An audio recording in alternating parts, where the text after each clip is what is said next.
할렐루야. 옆에 있는 분들 축복하도록 하겠습니다. 뭐라고 축복하시느냐 하면 오해하지 마시고 이해하시기 바랍니다 라고 축복하시기 바라겠습니다. 예.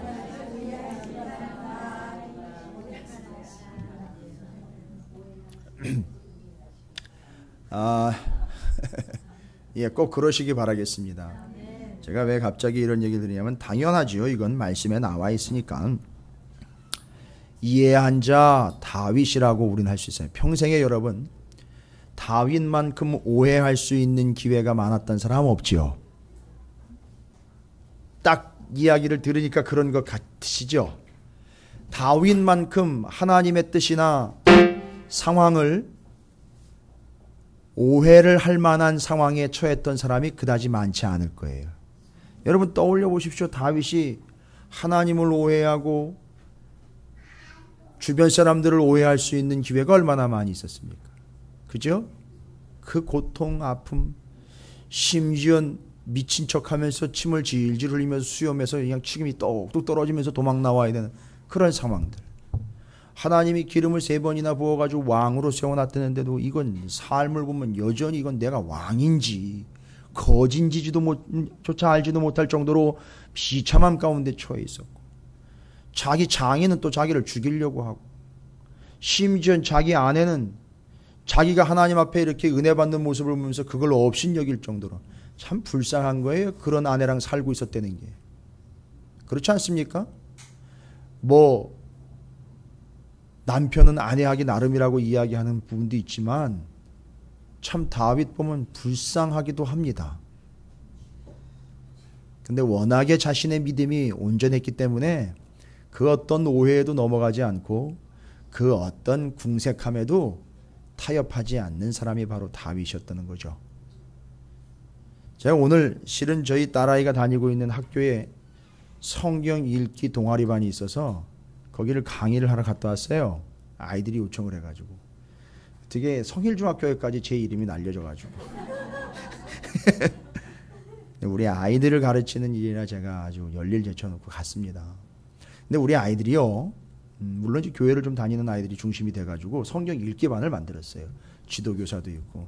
예, 비전이 있습니다. 예. 그런데 그 아이들이 읽고 있는 책이 뭐였느냐면 당연히 이제 성경을 읽기 반이니까 성경과 함께 성경과 5대 제국이라는 책을 읽고 있었어요. 그래서 이제 이쯤 되면 그게 이제 한 달 좀 넘었나요? 아이들이 읽기 시작한 지가.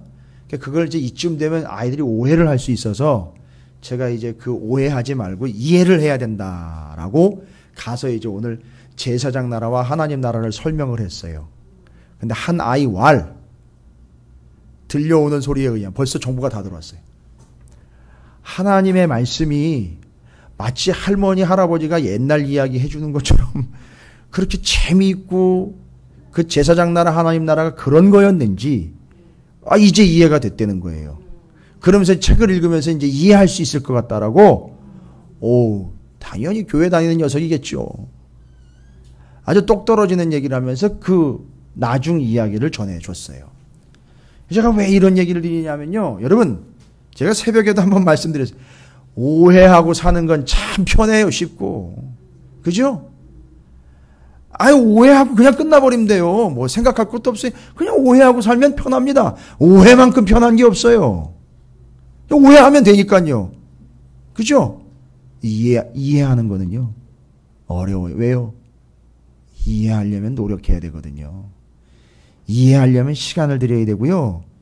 이해하려면 그 사람 편에서 서 봐야 되는 거고, 이해하려면 찾아도 봐야 되는 거고, 이해하려면 알아도 봐야 되고, 이해하려면 가서 직접 들어야 되고요. 이해하려면 자기가 겪어봐도 봐야 돼요. 그러니까 이해하는 건 어려워요. 그런데요, 하나님은요, 평생 하나님 말씀을 좀 오해하면서 살지 말고 좀 이해하면서 살라고 얘기하시는 거 아닙니까?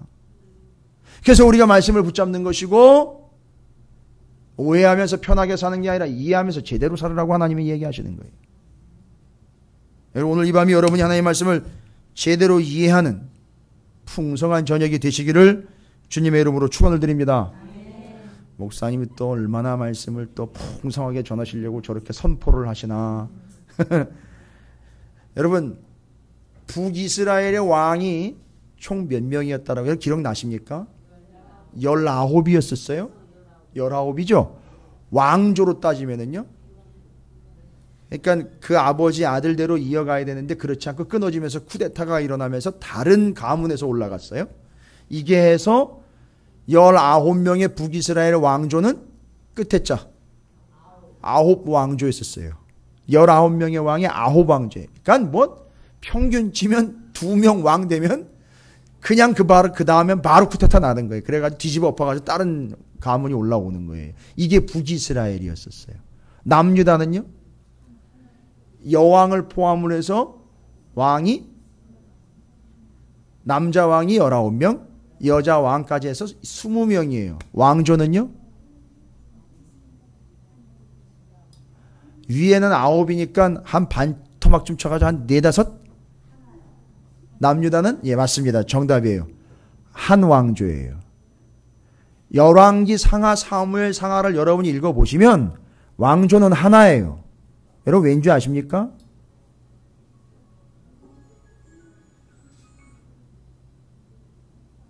아니, 그걸 목사님이 가르쳐 주시지 저한테 물으면 어떻게 해요, 자꾸. 한 왕조예요, 한 왕조. 북이스라엘 9왕조고 남유다는 한 왕조예요.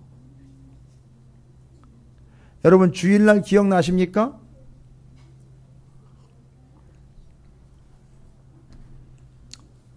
이스라엘 백성들이 광야를 살아가며 가나안 땅 들어가서 하나님의 만나의 백성으로 살아가는데 원칙 뭘 외쳐라?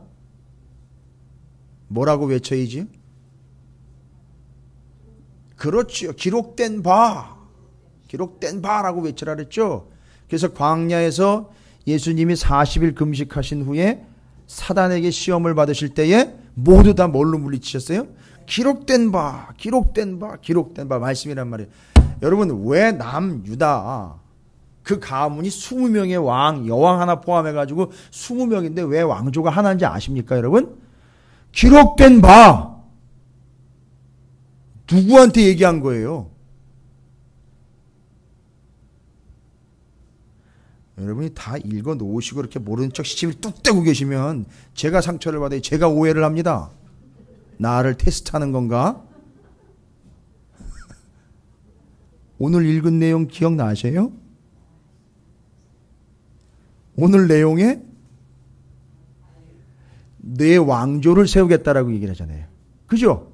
그러니까 다윗과 뭐 하신 거예요, 하나님이? 약속하신 거예요. 여러 왕조 아니라 내 후손이 딱 한 왕조로 이어질 거다. 이거 약속한 거예요. 그래서 지금 그 남유다의 왕조는 여러 왕조가 되지 않고 한 왕조가 된 거예요. 이게 기록된 바예요. 그렇게 가는 겁니다, 지금. 그런데 여러분 오늘 말씀을 보면 여러분 보시면 아시겠지만 하나님이 다윗에게 나단 선지자를 통하여 말씀을 주셔요. 이게 이제 계시라고 그러는 거예요. 하나님이 직접 알려주시지 않으면 몰라요, 우리는. 아무것도 모릅니다. 그렇죠? 그러니까 하나님이 직접 알려주셔야 돼요. 제가 처음에 말을 시작하면서 참 오해하기 쉬운 인생이라 그랬죠, 다윗. 아주 피곤하고 힘들었고 아픔이 너무 많아요. 상처로 치면 이 사람만큼 상처받은 사람 없습니다. 그런데 다윗이 또 한 번 오해할 수 있는 기회가 왔어요. 자기는 중심으로요, 정말 간절한 마음으로 나단 선지자에게 조심스럽게 얘기를 얼핏 꺼내면서 뭐를 하고 싶은 마음이 있다라는 걸 비췄죠? 성전을 건축하고 싶다라는 이야기를 했어요. 여러분 그게 틀렸다는 얘기가 아니에요. 그 나단 선지자도 그럼 마음에 하고 싶은 대로 하시죠 뭐. 그런데 하나님이 그날 나단에게 이야기를 하십니다. 뭐라고 얘기하느냐? 17장 4절에 뭐라고 얘기해요? 그냥 17장 1절을 한번 보자고요. 다윗의 마음을 한번 볼게요. 여러분이 오해하지 않도록 다윗의 마음을 한번 볼게요. 다윗이 그의 궁전에 거주할 때 이 궁전이 뭐로 만든 궁전이에요? 백향목으로 만든 궁전이에요. 야, 요즘으로 치면 편백나무 이상 가는 나무로 만든 거예요. 그래서 백향목 궁전에서 나는 거주를 하는데 선지자 나단한테 얘기합니다. 나는 백향목국의 궁전은 거주하는데 하나님의 언약궤는 어디 아래 있대요? 저 천막 아래에 저렇게 쓸쓸하게 있네요. 초라하게. 뭔 얘기예요, 그러니까 이 이야기는? 뭐 하겠다는 얘기죠? 미안합니다. 이 얘기 끝나는 거예요, 지금? 입 쓱 닦고 가야 되는 거예요? 죄송합니다 하고 가는 거예요? 그게 아니잖아요. 하나님 언약궤도 하나님께서 거하실 수 있도록 나도 궁전을 짓고 사는 판인데 하나님의 궁전을 지어서 하나님께 올려드리고 거기 하나님이 임재하시고 언약궤를 그 안에 넣을 수 있도록 내가 이제 내 집은 됐으니 이 순서가 아니에요. 원래는 하나님 거 먼저 해야 되는 거예요. 원래는요. 근데 이게 이제 뜻이에요. 왜 자기 집을 먼저 했느냐? 이게 하나님 뜻이었었어요. 여러분 잘 생각해 보세요. 자기 집을 먼저 짓는 게 범죄고 죄악이면 하나님이 가만 내비두셨겠어요? 그런 건방지고 그런 하나님 뜻도 이해 못하는 다윗을 하나님이 쓰시겠습니까? 아니에요. 그건 먼저 짓는 게 순서였었어요. 그리고 그 다음에 다윗은 성전을 지으려고 마음을 먹었는데 여러분 이게 뭐 경쟁 심리에서 이런 마음을 먹은 겁니까? 아니면 오해하는 마음에서 아니면 하나님께 그냥 잘 보이려고 이런 마음을 먹은 겁니까? 아니죠. 진심 어린 마음으로 야 이거 참 내가 이런 집에 거주하는 것이 참 죄송스럽구나. 하나님의 언약궤는 저기 지금 장막에 있는데 그걸 이제 다윗의 장막이라 그러죠. 거기 그냥 그렇게 있는데 아유 나는 이렇게 잘 지은 집에 궁전에 살고 있네. 저 하나님의 집을 빨리 좀 속히 지어서 성전을 지어서 언약궤를 그 안으로 넣어놔야 되는데 이건 이런 마음이 있고 이걸 깨달은 사람한테나 통하는 얘기고요. 다윗이 그걸 깨달았죠. 그리고 얘기를 합니다. 이거 내가 좀 지을 수 없을까 했는데 나단 선지자가 듣고는 근데 그날 하나님의 종 다윗에게 나단 선지자를 일러 이야기하십니다. 하나님 뭐라고 얘기하라고요? 4절에 가서 내 종 다윗에게 말하기를 여호와의 말씀이 너는 내가 거할 집을 건축하지 말라. 아니 정말 진짜 진심 어린 마음으로 하나님의 궁전, 하나님의 성전을 지으려고 정말 간절한 마음과 진실된 마음으로 뭐를 얘기합니까? 하나님의 성전을 짓고 싶습니다. 지으면 안 되겠습니까? 했는데 하나님이요. 뭐라고 얘기를 해요? 또 하나님 말씀하셔 또 그렇게 하셔요. 꼭. 그죠? 아주 직설적으로 얘기를 하셔요. 성전을 건축하고 싶습니다라고 이야기한 거나 마찬가지잖아요. 근데 성전 건축하고 싶습니다라는 얘기도 안 꺼냈는데 이게 어떻게 제가 좀 죄송스러워서 이랬는데 거기다 대고 그냥 직절단 날려버리는 거예요. 너 성전 건축하지 마. 어떻게 하시고? 헐. 요즘 표현. 헐. 그걸 어떻게 하시고? 더군다나 거기다 대고 저런 식으로 직접적으로 표현을 하신. 여러분 요거 그냥 인간적으로 보면 잠깐 여기서 숨 고르고 가자고 탁 앉는 순간 뭐 하기 십상이죠? 오해하기 십상이죠. 그럼 어떻게 될까요? 여기서 오해해 버리면 어떻게 돼요? 그냥 거기서 주저앉는 거예요. 뒤로 안 가는 게 다행이죠. 거기서 주저앉는 거예요. 오해하는 순간 주저앉는 거예요. 그냥. 근데 다윗은 오해하지 않았어요. 그리고 더 감사한 것은 잘 보세요. 더 감사한 것은 다윗이 오해하지 않도록 하나님의 말씀을 바로 이어주셨다는 거예요. 그러니까 여러분이 오해하지 않으려면 말씀을 끝까지 붙잡고 가야 되는 거예요. 앞대가리만 듣지 말고 뒤까지 가라는 거예요. 성경 창세기만 읽지 말고 요한계시록까지 가라는 거예요. 오해하지 말라는 거예요. 자꾸 이단들이 이것 때문에 오해 아닌 오해를 하니까 엉뚱한 소리를 해쌓는 거예요. 끝까지 가는 거예요. 보십시오. 오해가 나올 수 있는 소지가 충분히 있는 말이에요. 너 성전 건축하지 마라. 저는 그런 표현 안 했는데 왜 삐졌다는 표현이 나옵니다. 자 보세요. 5절에 내가 이스라엘을 애굽에서 올라오게 한 하늘부터 오늘까지 집에 있지 아니하고 그렇죠? 건축해가지고 거기 내가 붙박이로 들어가 있지 않고 어떻게 했대요? 더 마음 아픈 얘기를 하셔요 하나님이. 아니 보세요. 내가 이 장막 옮겨 다녔고 저 장막으로 갔었고 이 성막으로 갔었고 저 성막으로 갔었대. 뭐예요? 다 괜찮아. 바람 불 때 그냥 펄펄펄 날리는데 그거 괜찮아. 모래먼지 막 날려올 때 모래가 잔뜩 뿌옇게 아유 괜찮아. 그래도 나는 그냥 그렇게 살았어. 괜찮아. 옛날에 뭔 선전에 그 어르신들이 나와가지고 그 자녀들한테 뭐 이런 거 하는 거예요. 내가 뭐 꼭 그런 거 해달라는 건 아니다 뭐 이러면서 들어가시는 거 있잖아요.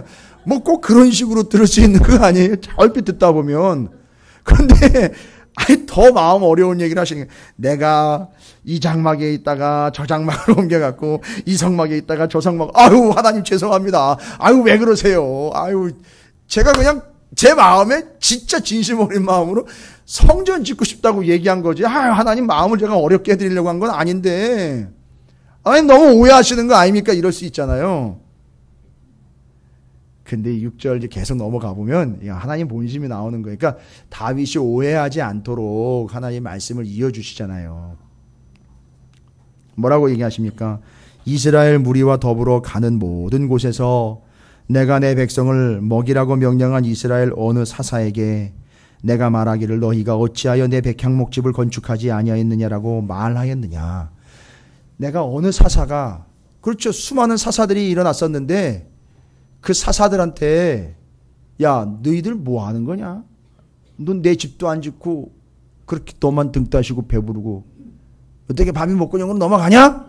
내가 한번 그러던 적이 있었느냐? 또한 7절에 내 종 다윗에게 이처럼 말하라. 만군의 여호와께서 이처럼 말씀하시기를 오해 없이 들어라.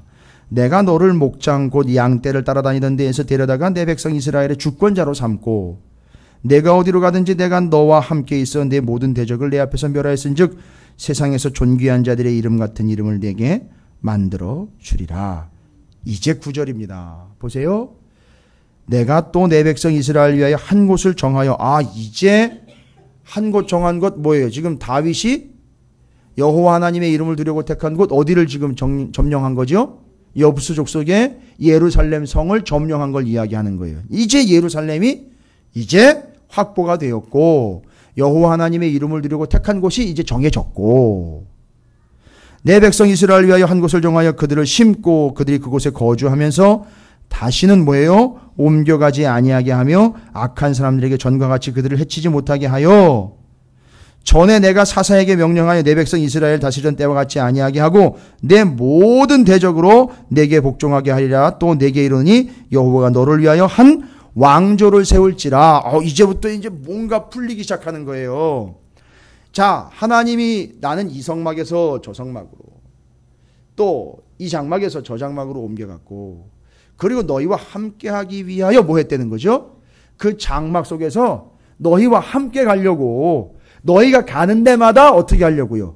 같이 가려고 성전을 붙박이로 만들어 놓으면 같이 갈 수 없잖아요. 그죠? 그러니까 성전이 아니라 성막 천막에 내가 있어야 그래야 너희와 함께 가서 너희가 어디로 가든지 나도 너희와 함께 갈 수 있으니 나는 괜찮다. 나는 누추한 것, 나는 초라한 것, 천막이 펄펄 되는 것 그런 것 이야기하는 게 아니라 너희가 어디로 가든지 내가 너희와 함께 가려고 나는 성막, 장막을 선택을 한 거다. 오해 없어라 이거예요. 여러분 여기서 누구를 봐야 되느냐 하면 정말 여러분 마음대로 여러분이 생각하고 싶은 대로 생각하지 마시고 하나님의 마음을 깨달으셔야 돼요. 여기서 자꾸 누구를 이야기하려고 하나님이 그 누추한 청막, 장막을 자꾸 고수를 하셨느냐 하면요. 천막, 장막으로요. 초라한 천막, 그냥 바람 훅 불면 날아가고요. 시간이 가면 그냥 주저앉을 그 천막으로 하나님이 오신 거예요.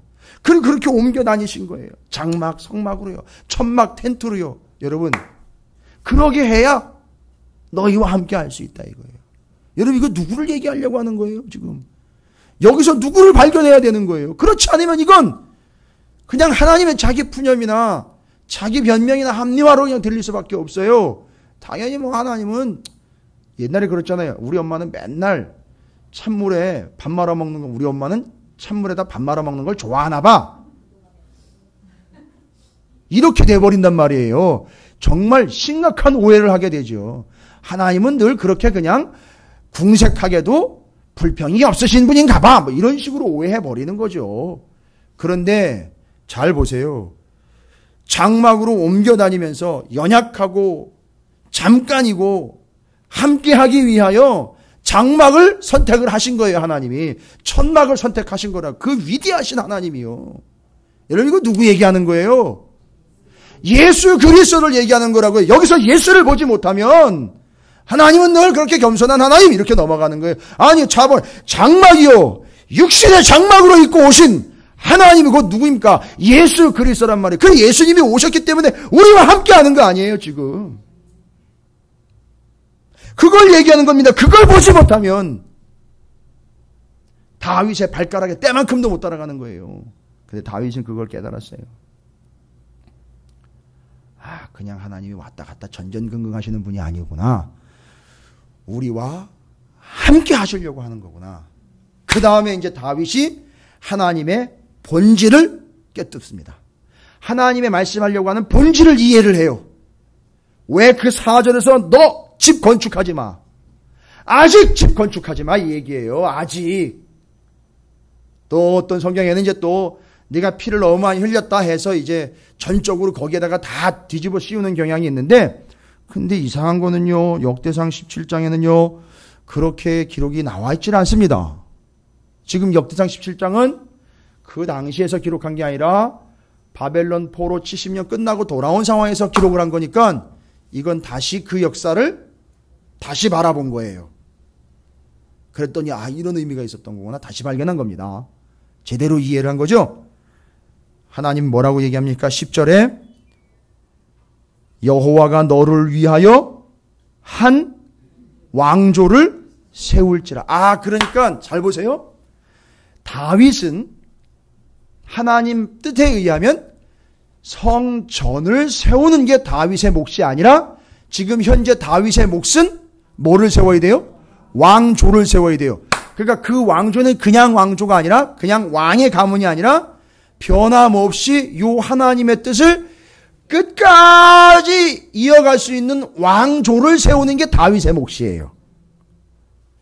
여러분 이걸 제가 깨닫는 순간 아주 전율이 왔습니다. 여러분 이거를 이해하셔야 여러분의 신앙이 지금 당대에 끝나지 않고 내 자녀 손들까지 이어지는 거예요. 여러분 이걸 이해하시라고요. 맨날 오해만 하고 앉아있지 마시고 하나님은 나에게 그냥 무조건 복 주시는 하나님이고 무조건 사랑의 하나님이다 이렇게 오해하지 마시고요. 똑바로 이해를 하시라고요. 왕조를 세우는 거예요. 그런데 잘 보세요. 이 왕조가요. 왕조가 알고 봤더니 여러분 장막으로 왔다 갔다 하셔. 성막으로 왔다 갔다 하셔. 그게 누구를 이야기한다고요? 이 왕조에서 누가 나오냔 말이에요. 그 장막, 진짜 장막인 예수 그리스도가 나오잖아요. 가서. 그러니까 이 왕조를 제대로 지켜내야 되는 거예요. 그러니까 하나님은 다윗을 통해서 뭘 세우려고 하는 거죠? 왕조. 왕조니까 이건 왕조가 있다는 얘기는 제대로 된 왕조가 있다는 얘기는 이게 뭐가 되는 거예요? 그게 나라가 되는 거잖아요. 그죠? 그러니까 다윗을 통해서 하나님은 뭘 세우려고 하는 거죠? 나라를 세우려고 하는 거예요. 그런데 그게 다윗의 나라가 아니라 누구의 나라예요? 하나님의 나라이죠. 그러니까 하나님의 나라, 다윗의 나라가 아니라 하나님의 나라이기 때문에 그 나라의 명칭이 뭐가 돼요? 우리는 대한민국이죠. 그런데 그게 다윗의 나라가 아니라 하나님 나라라는 것 때문에 나라는 맞는데 다윗의 소유가 아니라 하나님의 소유된 나라이기 때문에 그 명칭을 뭐라고 불렀어요? 제사장 나라라고 불렀단 말이에요. 그래서 다윗은요 왕조를 세우는 게 급선무예요. 그러니까 너는 지금 성전을 세우는 게 네 책임이 아니라 왕조를 세워서 나라를 제대로 세워야 된다 이거야. 무슨 나라요? 내 나라. 하나님이 제사장 나라를 세워야 된다. 그리고 그 나라가 세워져야 그 나라 안에다가 뭘 갖다 놓는 거예요? 언약궤를 제대로 갖다 놓고 그 언약궤를 놓을 수 있는 뭘 건축하죠? 성전을 그때 건축해요. 그 성전은 누가 건축을 해요? 그 아들이에요. 그러니까 나라가 먼저 완성이 돼야 그 나라 안에다가 성전을 놓고 이 나라가 제사장 나라가 될 수 있다는 이 순서를 지금 이야기하시는 거예요, 여러분. 대단하지 않습니까? 다윗이 이걸 깨달은 거예요. 여러분, 다윗 대단한 사람이에요. 물론 한때 좀 삐끗했어요. 이 하나님의 뜻을 잠깐 까먹는 바람에 오해 아닌 오해를 하는 바람에 잠깐 삐끗했죠. 뭐예요? 메모지 한 장 이렇게 딱 조그맣게 해가지고 메모지 한 장에다가 야 맨 앞에다가 놓아가지고 없애버려. 주고 전쟁터 가가지고 그냥 제거해버리잖아요. 메모지 한 장에다가 내용 딱 적어가지고 전쟁터에다 갖다 버려요. 그게 누구예요? 우리아가 그렇게 죽지 않습니까? 물론 연약함이긴 하지만 다윗은 그것으로 인하여 아마 평생을 하나님 앞에 죄인입니다 라고 회개하면서 살았을 거예요. 저는 믿습니다. 그런데 하나님이 다윗이 건축하지 말라라고 이야기를 하면서 다윗이 오해할 수 있는 상황에서 다윗은 오해하지 않고 이 하나님의 본질을 어떻게 했습니까? 이해했다는 거예요. 내가 지금 급하게 성전을 빨리 세워서 저 언약궤를 갖다 들여놓는 게 급선무가 아니라 아니 하나님의 나라인 제사장 나라가 돼야, 잘 보세요, 제사장 나라가 돼야 거기 성전 세워지고 거기다가 언약궤 갖다 놓고 그 다음부터는 뭐 하는 거예요? 왕이 다스리는 게 아니라 그 성전에서 뭐가 이루어져요? 제사가 이루어지죠. 그럼 그 나라는요? 다윗의 나라가 아니라 제사장 나라, 하나님의 나라가 되잖아요. 여러분 이 스케줄을 여러분이 이해하십니까? 그러니까 이걸 이해해야 역대상 17장에 다윗이 오해하지 않고 하나님 뜻을 그대로 받아들였다라는 것을 우리는 또 이해할 수 있는 거예요. 여러분 우리끼리 얘기니까 이제 이 17장 이 본문이 이렇게 여러분이 이해가 된다면요, 이 본문 상당히 아주 심도 있고요, 깊이 있는 본문이에요. 여러분 이건 설렁설렁 읽어가지고 도대체 깨달을 수가 없는 내용이에요. 전체 구약의 내용, 제사장 나라를 한 통에 이해할 수 있는 아주 중요한 근거가 되는 본문이에요. 이거 평생 가야 이해도 못하고 맨날 오해만 하다 살아가는 사람들한테는요, 이게 뭔 얘기인지 모르고 그냥 넘어갈 수 있는 본문이에요. 여러분 이게 생각을 해보세요. 다윗도 지을 수 있어요. 충분히. 아니 오히려 다윗이 지으면 더 편해요. 다윗 때 이미 물자 갖다 대겠다고 아예 싹 다 가져오잖아요. 그러니까 다윗은 뭐를 해요? 솔로몬이 성전 지을 수도 준비는 다 해놨, 세팅은 다 해놨습니다. 그리고 솔로몬이 성전을 짓습니다. 솔로몬이 성전을 지었다는 이야기는 하나님이 또 여기 기록된 바대로 내 아들이 되고 내가 그의 아비가 되겠다라고 약속해 주셨잖아요. 하나님이. 그러니까 다윗은 다른 걸 신경 안 쓰는 건 내 아들 레미가 왕조, 이 하나님 나라의 대를 이어갈 수 있는 자로 준비가 되면 그를 통하여 하나님이 성전 세우고 거기 언약궤 갖다 놓는다. 이게 분명하게 있는 거예요. 그래서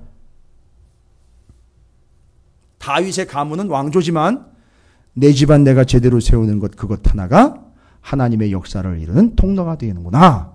이 사명 깨닫고 솔로몬 자기 아들에게 그 성전 지어지는 사명이 이어지도록 자기는 하나님의 온전한 왕조, 하나님의 제사장 나라를 확립하는 것에 초집중을 하는 거예요.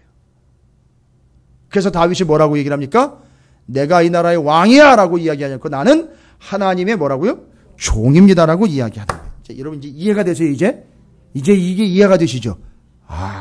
이 다윗의 가문을 통하여 하나님이 예수 그리스도에게까지 이 온 인류를 구원하는 이 한 왕조의 이 통, 다윗이 이걸 지켜냈다는 거예요. 여러분 제가 여러분 축복합니다. 여러분의 가정도 이 왕조와 같이 그런 통 가문이 되시기를 주님의 이름으로 축원을 드립니다. 여러분이 지키셔야 돼요. 여러분이 하나님의 뜻을 오해하지 말고 이해하셔서 그 대에, 내 당장 내 후손, 내 대에, 내 후대에, 아니 내 아들, 내 딸 대에 솔로몬이 성전을 지었다면은요, 여러분 대 후대에는요, 여러분의 자손이 뭐를 해야 됩니까? 진정한 예배자가 될 수 있느냐 이거예요. 그거 질문 한번 해보세요.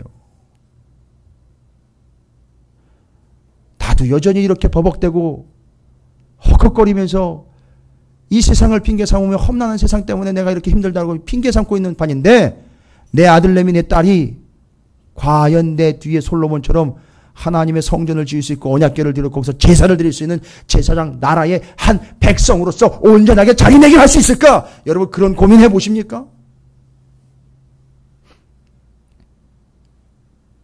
하나님의 말씀을 이해하지 못하면 절대 그건 내가 사명이다라고 이해도 못하는 거예요.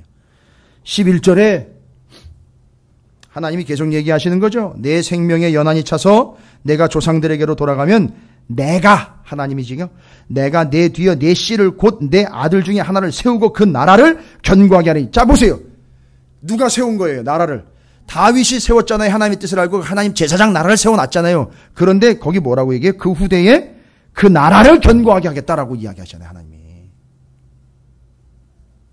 그는 나를 위하여 12절에 집을 건축할 것이요. 보세요. 이게 지금 성전 건축한다는 얘기잖아요. 그게 누구에게요? 솔로몬 얘기인 거예요. 그리고 그 솔로몬이 거기서 예배하면서 이스라엘, 북이스라엘은 멸망하고 난 다음에 남유다만 150년 더 가는데 그때 그나마 남유다의 왕들이 계속 그나마 명맥을 유지하면서 갔다는 거죠. 그게 이제 남유다의 왕의 족보들이 한 왕조로서 가면서 그 안에서 19명, 20명, 토탈 20명 왕 중에 8명이 하나님으로부터 굿이라는 표현을 받았고 그 중에 단 둘만 very good이라고 하나님의 엄지손가락을 2번이나 치켜들 수 있는 두 사람, 히스기야 왕과 요시야 왕. 바로 이 히스기야 왕과 요시야 왕이 뭘 받느냐 하면 자기의 원래 조상인 다윗 왕이 어떻게 하나님으로부터 사명을 받았는지를 깨닫지 못하면 말씀 가지고 하나님을 사람들을 불러가지고 하나님의 말씀을 같이 읽고 예배를 드리자 그러고 우상 다 깨부수고 이거 못하는 거예요, 여러분. 이걸 모르면 못해요. 근데 이들이 히스기야 요시야는 다윗이 그렇게 하나님으로부터 사명받은 것을 다 깨달은 거예요. 다 알기 때문에 다시 돌아갈 수 있고 회복될 수 있었던 거예요. 여러분, 역시 그 집안은 다른 집안이에요. 그렇죠? 뭐 골치 아프고 문제 심각하고 아주 정말 심각한 므낫세 같은 경우는 이 남유다가 누구 때문에 망했느냐? 므낫세 때문에 망했다라고 그럴 정도로 아주 심각한 왕도 나왔었어요. 아몬 같은 왕도 있었어요. 정말 암담해요. 그들을 보면. 그런데 어쨌든 그 왕조, 그 가문은 하나님의 약속을 이루어가고 성취하는 가문이 되었다라는 거예요. 누구 때문이죠? 다윗 때문이에요. 다윗 때문에. 글쎄 여러분은 여러분이 몇 대에 해당하는 인물이라고 생각하실지 모르겠지만 여러분이 다윗이다라는 책임감을 가지고 있다면 여러분 적극적으로 하나님의 뜻을 이해하시고 여러분의 가문을 다윗이 왕조를 세우려고 그더이 무던히도 애를 썼던 것처럼 그렇게 세워가시기를 바랍니다. 그것이 여러분에게 복이 될 줄로 믿습니다. 하나님이 계속 얘기합니다. 나는 그의 아버지가 되고 그는 나의 아들이 되리니. 누구 얘기하는 거죠? 솔로몬 얘기하는 거예요. 나의 인자를 그에게서 빼앗지 아니하기를, 내 사랑을 그에게서 빼앗지 않겠다. 그런데 옛날 얘기 한번 하시죠. 옛날에 내가 그 사랑을 아주 매몰차게 뺏었던 적이 있다. 내가 줬던 사랑을 다시 이 배은망덕한 그 인간으로부터 내가 뺏은 적이 있었다. 누구냐? 내가 내 전에 있던 자에게서. 사울이요. 너 전에 있던 그 사람이 있지, 걔. 그 인간으로부터 내가 줬던 사랑이 아까워 다시 뺏어왔다. 내가 그 인간처럼 내가 뺏지 않을 거다. 오, 다윗이 섬찟하죠. 그러니까 다윗이 무슨 생각할까요? 내가 지금 성전을 건축한다고 나설 일이 아니다. 제대로 된 왕조를 세우는 게 급선무다. 하나님의 나라, 이 나라는 제사장 나라라는 걸 내가 죽기 전에 정확하게 내 아들 솔로몬에게 물려주고 죽어야 된다. 이거죠. 이걸 깨달은 거예요, 다윗은요. 그래서 내 나라, 내 왕이 아니라 이 제사장 나라, 하나님 나라를 물려받게 해줘야 되겠다. 그게 왕조로 가는 거예요. 그렇게 일을 치고 문제덩어리였던 왕들이 등장했음에도 불구하고 그 왕조가 한 왕조로 갔다는 거예요. 아, 기가 막힌 거죠. 하나님의 약속이 그래서 정확하게 이루어집니다. 14절 15절 내가 영원히 그를 내 집과 내 나라에 세우리니 그의 왕위가 어떻게 해요? 영원히 견고하리라 하셨다 하라. 여러분 어떻게 보면 다윗의 왕위는 지금까지도 이어지고 있어요. 그죠? 누구를 통해서요? 예수 그리스도를 통해서요. 아니 생각을 해보세요. 이 어마어마한 일이 다윗으로부터 시작이 됐습니다. 그래서 유대인들이 최고 치는 구약의 인물 2명. 모세와 다윗이에요. 모세는요 뭐예요? 하나님의 법, 말씀의 법. 그 다음에 다윗은요? 지금 우리가 하나님의 나라인 제사장 나라를 위한 왕조. 그러니까 핵심은 뭐예요?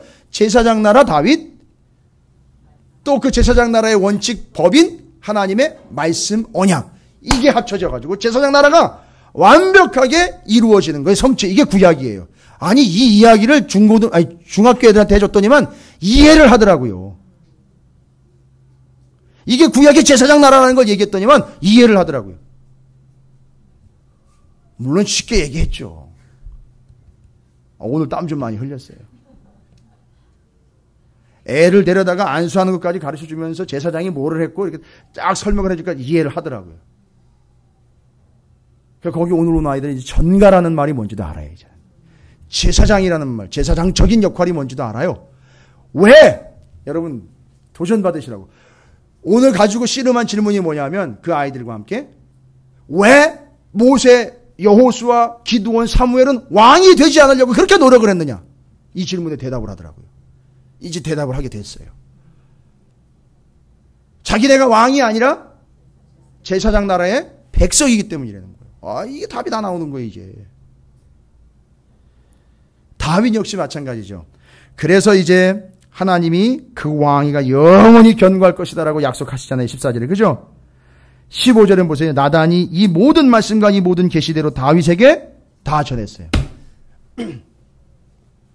여러분 어떨까요? 여러분 이런 말씀을 듣는다면 하루 저녁에 이 많은 말씀을 한 번에 받았어요. 여러분 뭐 별거 아닌 것 같습니까? 4절부터 15절까지 14절까지 하나님이 다윗에게 한 10절 말씀이라고 보면 그 10절 말씀을 다윗한테 주세요. 시간으로 재면 몇 분 안 되는 거예요. 근데 내용으로 보면은요.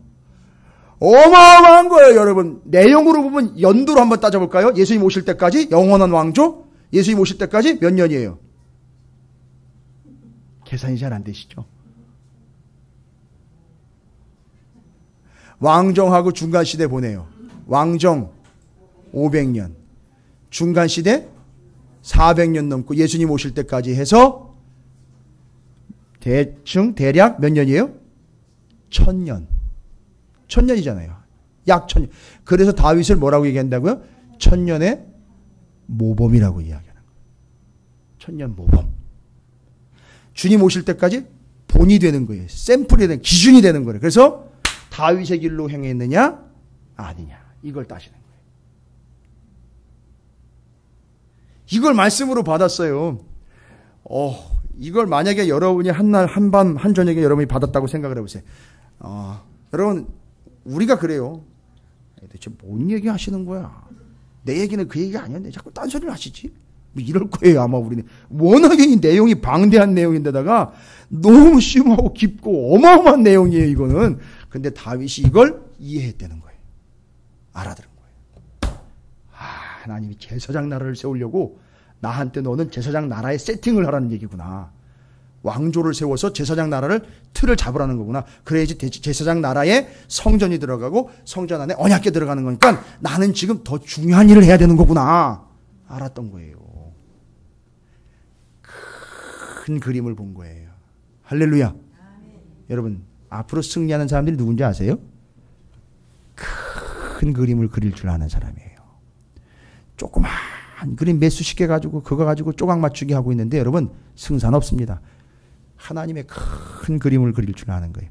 그래서 왜 제가 우리 아이들에게도 제사장 나라 하나님 나라의 큰 그림을 자꾸 그리는 연습을 하느냐 하면 큰 그림을 그릴 줄 아는 이들이 정말로 큰 일을 해요. 그 일을 한다고요. 다윗이 그 큰 그림을 봤어요. 잘 보세요. 이게 그걸 알아먹은 사람만이 보일 수 있는 반응이에요. 16절부터 뒤에예요. 여기 타이틀이 뭐라고 나와 있죠? 다윗의 감사기도. 그러니까 앞에 하나님 말씀하신 내용을 다윗이 뭐 하지 않고 오해하지 않고 뭐 했다는 증거예요. 아주 확실히 이해했다는 거예요. 그래서 이제 그 말씀 듣고 하나님 왜요?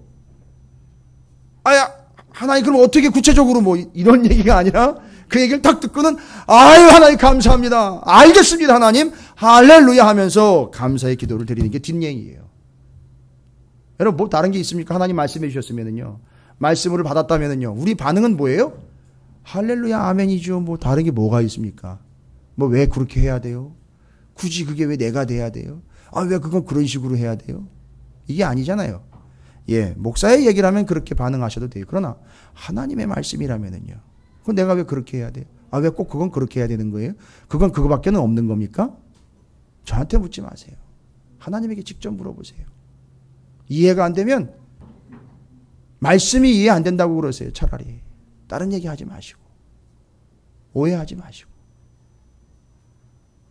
그게 우리의 삶이 되야죠. 다윗에게 이 어마어마한 내용이 하나님의 약속과 뜻이 이해되는 순간 그의 가문의 역사는 시작이 되는 거예요. 솔로몬 그 이후로 물론 솔로몬이 잠깐 또 삐끗하는 사이에 남북으로 나눠졌지만 그러면서 남유다로 계속 가는 거죠. 여러분 이제는 다윗의 감사기도의 내용 한번 쭉 들어보십시오. 그래서 다윗은요 다른 거 없어요. 계시와 기도의 사람인 거예요. 하나님의 말씀을 받고 그거에 대해 기도하고 다른 거 없어요. 말씀과 기도예요. 오늘 정답은요 복잡한 내용 깊은 내용을 여러분에게 제가 이해시키고자 설명드렸지만 여러분이 다짐하고 결단하고 적용해야 되는 건 딱 하나예요. 말씀과 기도라는 거예요. 이 사람 다윗이 그거예요. 다른 거 없어요. 성도에게는 말씀과 기도인 거예요. 말씀을 받고 기도하는 거예요. 말씀을 위하여 또 기도하는 거예요. 기도함으로 말씀을 또 받는 거예요. 여러분 기도가 깊어지면 하나님의 음성을 듣는 거죠. 말하지 않아도 아는 거죠. 이게 기록된 하나님의 말씀을 읽다 보면 여기서 하나님의 말씀이 들리는 거죠. 하나님과 대화가 되는 거예요. 자, 다윗의 감사기도의 내용을 보세요. 말씀을 이해한 사람의 기도입니다. 다윗 왕이 여호와 앞에 들어가 앉아서 어디로 들어간 거예요? 어디로 들어간 거죠? 다윗이 여호와 앞에 들어갔대요. 그건 어디예요? 뭐가 있는 거죠? 언약궤가 있는 데잖아요. 지금 성막이 아니잖아요. 언약궤만 가지고 왔기 때문에 거기다가 천막을 친 다윗의 장막이에요. 거길로 들어갔죠? 백향목 궁으로 들어가지 않고 거길로 들어갔죠? 벌써 반응 자체가 틀려요. 편안한 자기 자리로 가지 않고 하나님 계신 자리로 나가는 거예요. 여러분 우리 교회는 제가 좀 걱정스러운 게 우리 교회가 너무 좋아가지고 우리 교회가 너무 좋아가지고 아우 집보다 더 좋아 뭐 이렇게 될 수 있을 경우가 될 것 같아서 그럼 좋겠죠. 뭐 더 좋으니까 여기 더 잘 오시겠죠. 더 자주 오시고 대답을 안 하시는 분들은 자기 집이 더 좋다는 얘기로 제가 본인의 집이 더 좋다는 얘기로 이해하겠습니다. 좋죠. 뭐 본인도 집도 좋아야 되고 교회도 좋아야 되는데 어쨌든 우리 교회는 참 좋은 것 같아요. 기도하기 좋고 말씀 나누기 좋고 그죠? 예. 바로 이 다윗이 그 하나님의 말씀을 탁 받고는 하나님 앞으로 들어가는 거예요. 그리고 거기 앉아서 이르되 뭐 하는 거예요? 기도하는 거예요. 하나님과 뭐 얘기 안 되는데 뭐 그 기도죠 뭐. 여호와 하나님이여 나는 누구이오며 내 집은 무엇이기에 나에게 이렇게 이르게 하셨나이까. 뭔 얘기예요? 아까 뭐라고 얘기했어? 너 코 올릴 때부터 양 떼 모은다고 너 들녘으로 튀어다니고 난리치고 막 이러면서 너 이 들녘에서 잔뼈가 굵은 너를 내가 끄집어내가지고 이 나라의 대표로 세우지 않았느냐. 그거 탁 떠올리는 거죠? 돌아보니 은혜. 여기서 또 이렇게 나오는 거야. 돌아보니 진짜 은혜인 거예요. 다윗은 그러니까 뭐 하는 사람이에요? 자꾸 기억하는 사람이라 했잖아요. 그 은혜를 기억하는 사람. 그걸 잊지 않고 계속 기억하려고 심지어 뭐까지 했다고 했어요? 노래를 만들어 불렀다 그랬잖아요. 시편이 150편 중에 73편이 다윗의 시편이라 그랬잖아요. 잊지 않으려고요. 기억하는 사람이 이 사람은 하나님의 은혜를 기억하는 그래서 시편을 불러서 은혜로서 부르면서 기억하는 거 또 기억하고 또 기억하는 겁니다. 17절에 하나님이여 주께서 이것을 오히려 작게 여기시고 또 종의 집에 대하여 먼 장래까지 말씀하셨사오니 여호와 하나님의 나를 존귀한 자들 같이 여기셨나이다. 이해했다는 얘기잖아요. 지금요 앞에 있는 내용을 다 완전히 숙지한 거죠. 이야 정말 대단한 하나님 감사합니다. 먼 장래까지 보시니 나는 한순간 요거 어떻게 빨리 성막 안에다 갖다 집어넣을까 요거 생각했는데 하나님은 먼 장래까지 보셨으니 감사합니다. 하나님. 여러분이 하나님 앞에 그런 존재라고요. 여러분은 지금 요거 하나 가지고 씨름하고 전쟁극하고 있는데 하나님은 여러분의 먼 장래까지 다 쥐고 계시고 내다보고 계신다고요. 그냥 하나님 앞에 나와 기도만 하시면 돼요. 말씀을 이해하시면 됩니다. 18절에 주께서 주의 종에게 베푸신 영예에 대하여 이 다윗이 다시 주께 무슨 말을 하오리까? 주께서는 주의 종을 아시나이다. 하나님 저는 더 이상 뭐 할 말이 없네요. 감사합니다. 이거 얘기예요 지금. 그죠? 19절 여호와여 주께서 주의 종을 위하여 주의 뜻대로 이 모든 큰 일을 행하사 이 모든 큰 일을 알게 하셨나이다. 그러니까 확실히 알았다는 얘기잖아요. 그죠? 말씀을 이해했다는 거죠. 그리고 기도하는 거잖아요. 말씀과 기도. 다른 거 없어요. 계시의 사람, 기도의 사람, 말씀과 기도의 사람, 말씀이었고 기도가 계속해서 병행되는 다윗. 여호와여 우리 귀로 들은 대로는 주와 같은 이가 없고 주 외에는 하나님이 없나이다. 옳거니 번짓을 제대로 찾는 거예요. 계속 엉뚱한 소리에 쌓지 않고 오해하지 않고 제대로 찾아갑니다. 하나님밖에는 없습니다. 하나님 나라입니다. 이 나라는 제사장 나라 돼야죠. 예, 암요 하나님 맞습니다. 땅의 어느 한 나라가 주의 백성 이스라엘과 같으니까 다른 나라들과 이스라엘은 비교도 안 합니다. 비교도 안 됩니다. 에? 여러분 우리 신명기 봤잖아요. 신명기의 7족속 여러분 기억나시죠? 근데 이스라엘은 그들보다 적어도 한참 적다 그랬잖아요. 작아도 한참 작고요. 약해도 너무너무 약한데 근데 다윗이 뭐라고 얘기해요?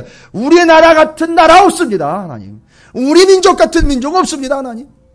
이걸 깨달은 거예요. 22절 보세요. 주께서 주의 백성 이스라엘을 영원히 주의 백성으로 삼으셨사오니 할렐루야. 여호와여 주께서 그들의 하나님이 되셨나이다. 야, 이걸 하나님이 여러분 이걸 하나님이 지금 듣고 계시는 거거든요. 이게 하나님이 다윗을 이뻐하지 않을래? 이뻐하지 않을 수가 없어요.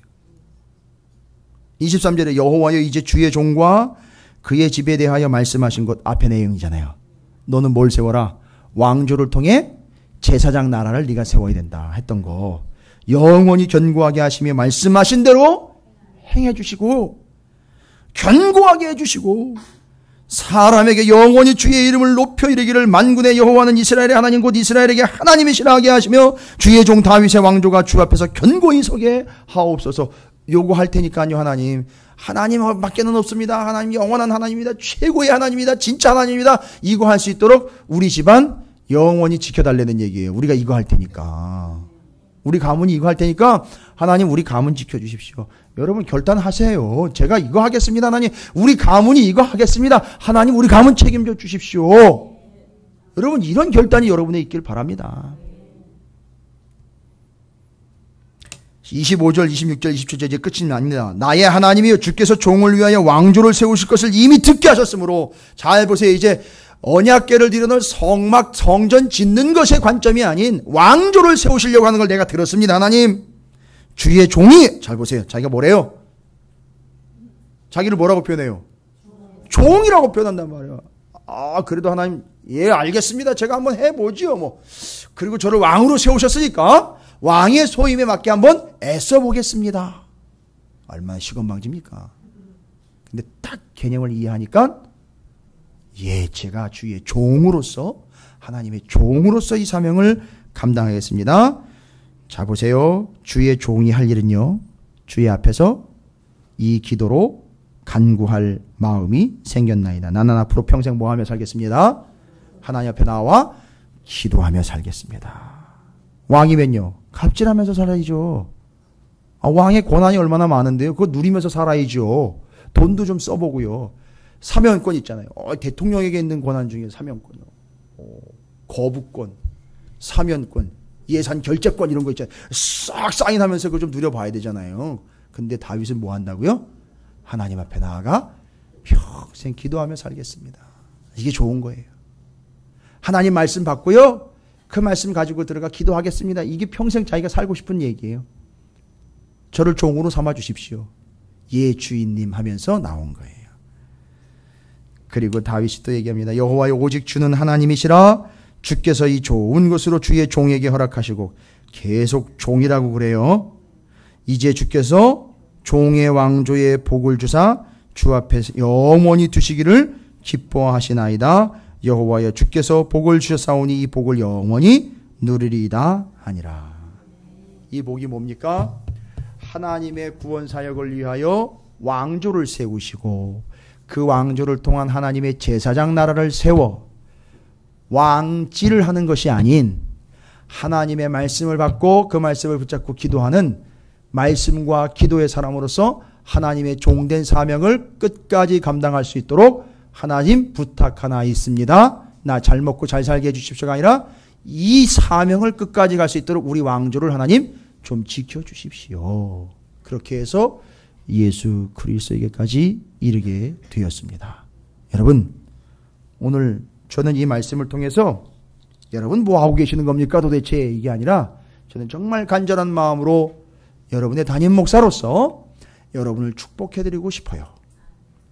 여러분의 가문이 다윗의 가문과 같은 그런 왕조라는 개념이 아니에요. 근데 이미 왕조라는 개념은요, 하나님이 우리를 베드로전서 2장 9절에 뭐로 부르셨다고요? 다 왕 같은 제사장으로 부르기에 여러분 이미 여러분의 가문은요, 이미 왕조라고 보셔도 돼요. 왜요? 예수를 믿고 하나님의 자녀가 된 가문이기 때문에 그런 의미의 왕조라는 것이고요.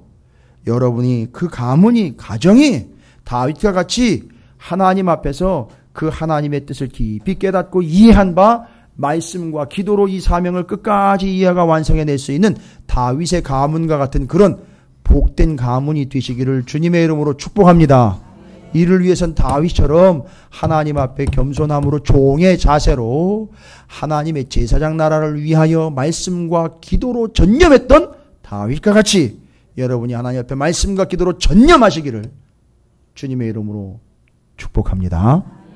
그렇게 되시기를 다시 한번 주님의 이름으로 축원을 드립니다.